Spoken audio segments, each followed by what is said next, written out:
আসলে সাধারণ জনগণ শিক্ষার্থীরা পাশাপাশি রাস্তার মধ্যে আপনারা দেখতে পাচ্ছেন রামপুরের মুখ আপনারা দেখতে পাচ্ছেন এই মুহূর্তে আসলে রাস্তা তারপরেও রাস্তা ছাড়বে না, ঘরে ফিরে যাবে না, কারণ অবশ্যই তারা চায় নিজস্ব স্বাধীনতা, সেটা আপনারা অবশ্যই জানেন। প্রতিটা মানুষ সবাই তার নিজস্ব একটা স্বাধীনতা চায়, আমরাও চাই। তাই রাজপথ কেউ ছাড়ে নাই, এখন পর্যন্ত ছাড়বেও না ইনশাআল্লাহ। আপনারা দেখতে পাচ্ছেন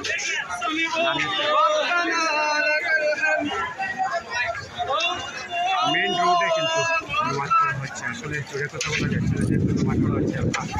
আসলে একটু পরে জানেন